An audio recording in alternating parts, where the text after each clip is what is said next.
fotografando a cidade como um personagem que se despe na luz de um lindo dia. O que dirão o poeta e os escritores de ficção? Contornam em verso suas discretas paixões. A cosmopolita cidade que sempre guarda segredos da poesia concreta, a musicalidade do enredo. A arte e a contemporaneidade que se desprendem da razão, os horizontes, as utopias, belos na imaginação.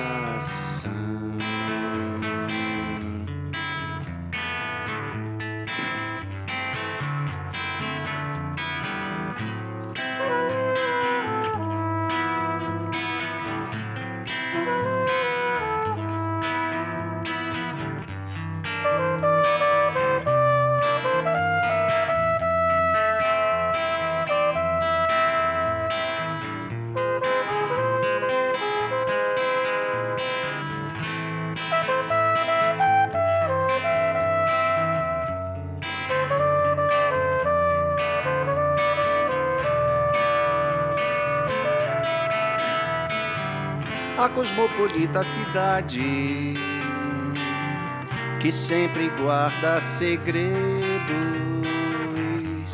da poesia concreta, a musicalidade do enredo. A arte, a contemporaneidade que se desprendem da razão,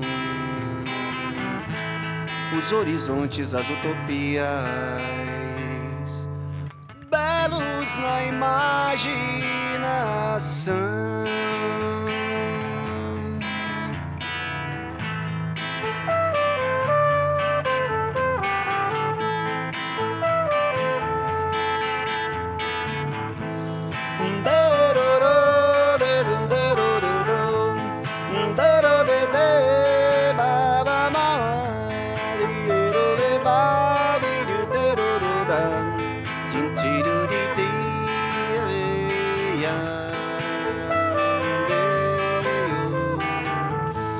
É melhor ser alegre que ser triste.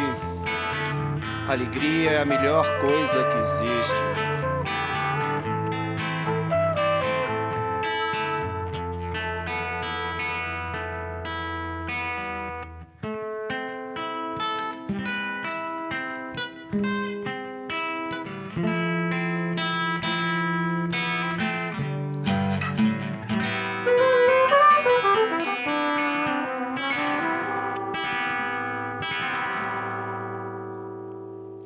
Olá, é o Arte no Ar hoje, trazendo aqui para nós o nosso querido cantor, compositor e instrumentista Paulo Thomaz. Seja bem-vindo, querido. Muito obrigado, um prazer enorme atender esse convite tão honroso. Oh, muito obrigado. E aqui a participação do Adriano Pimentel. Seja bem-vindo, querido. É trompetista e toca Flugelhorn, não é isso? Seja bem-vindo. Ô, Paulo, eu achei primeiro que você ia vir aqui com um violino, né? Que eu te conheço sempre com um violino. Exato. É meu instrumento de formação, inclusive, Sim, né? uhum. Eu estudei durante muito tempo, assim, eu tive uma formação na infância de conservatório, que é essa coisa bem tradicional do interior. Eu nasci em Uberlândia e cresci depois, assim, com uns 14, 15 anos, é que eu resolvi. Eu tocava flauta, aquela formação tradicional, né? Sim. Violino, piano, você tem que estudar um monte de instrumentos. Uhum. E, na verdade, assim, eu me apaixonei pelo instrumento também com a oportunidade de ter conhecido um professor muito interessante na época, que dava aula na universidade, na UFO, né, em Uberlândia, na Universidade Federal, E esse professor, durante o tempo que eu estudei com ele mudou-se para Belo Horizonte e foi assim, o meu destino segui-lo. Uhum. Era A um ideia professor era de essa. violino? Era um professor de violino, o Uhum. Jurandir Poti. Esse professor assim é uma pessoa muito marcante na minha formação. Uhum. Eu acho que a pessoa assim que me deu um caminho que depois eu vim a seguir, que foi exatamente, eu vim para Belo Horizonte com a ideia de continuar estudando com ele e acabei entrando na universidade aqui, na UFMG, para fazer o curso. Na verdade, eu entrei num curso de formação depois que eu fui fazer o curso superior, né? E me formei em violino. Minha prática com o instrumento, ela foi essa prática também tradicional, né? De ser um músico de orquestra. Eu me formei na... Você é da Orquestra Sinfônica de Minas Gerais, Eu né? fui, né? Eu toquei durante 15 anos. Ah, tá. Eu fui um músico da Orquestra Sinfônica de Minas Gerais, também da Orquestra de Câmara do SESI Minas. Sim. Eu fui durante 6 anos eu toquei na Orquestra Sinfônica, na Orquestra de Câmara do SESI Minas. Depois foi um período em que eu já havia me desligado da Orquestra Sinfônica, e a minha ideia, assim, eu já tinha uma história musical também passando pela música popular, que é a minha paixão, né? Então, mas vamos voltar um pouquinho para trás antes da gente entrar nessa história. Lá em Uberlândia, né, onde você começou, o que te chamou a atenção para tocar violino? Foi essa a figura do professor ou foi o primeiro instrumento que você achou que era legal tocar, assim? Na verdade, é uma história até bem pitoresca. Eu namorei uma garota, né, lá na minha adolescência, que era violinista. Ah, sim. E, assim, ela não era uma violinista, assim, ela estudava violino, então, assim, na verdade, eu acho que assim, eu me apaixonei um pouco mais pelo violino do que por ela. Tanto que ela me passou esse violino. E foi quando eu comecei, eu migrei eu fazia flauta, eu tocava flauta transversa e depois eu acabei estudando violino, que aí começou essa carreira, né? Assim, esse percurso. Agora, dentro da sua casa, tinha esse ambiente musical ou não?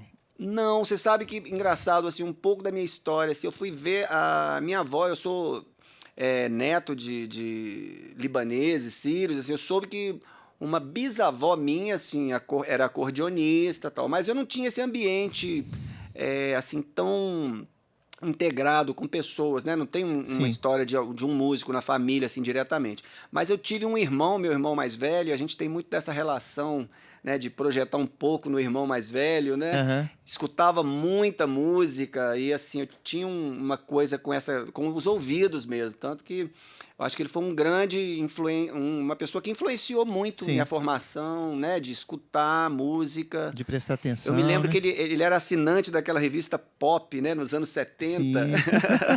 E assim, eu acho que foram influências que foram vindo, e aí as coisas foram se dando muito fora do meu ambiente familiar. E até com uma certa contradição, porque a família imaginava que eu tinha que ser um engenheiro, um médico, né? Um advogado, né? Um advogado, defender causas mais nobres, né? Mas não, na verdade eu fui muito teimoso.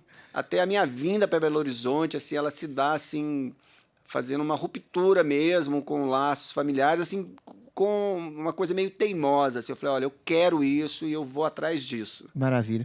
Bem, a gente vai ter que encerrar esse primeiro bloco e eu queria mais canção. Vamos lá? Vamos lá. Essa é uma parceria com o poeta Ricardo Aleixo, El Sing Di, que é sobre uma cantora, Elsie Houston, que já morreu há um tempo, e a música conta a história dela. Ela teve uma influência muito forte da Carmen Miranda. Era uma cantora lírica.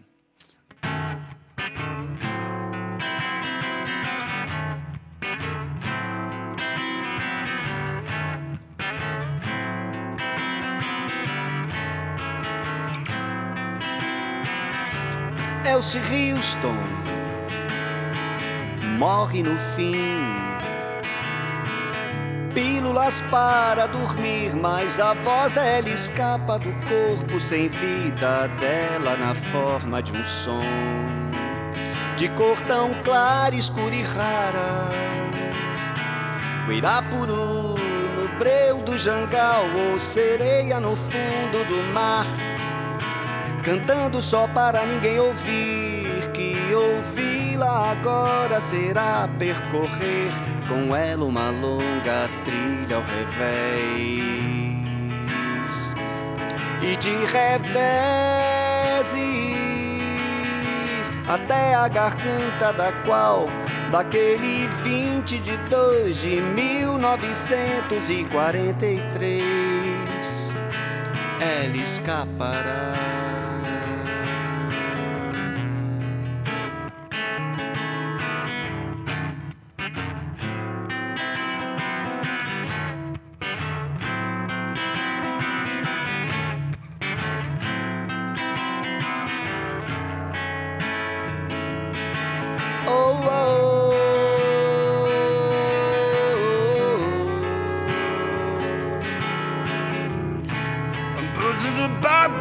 Baby, you are my mom.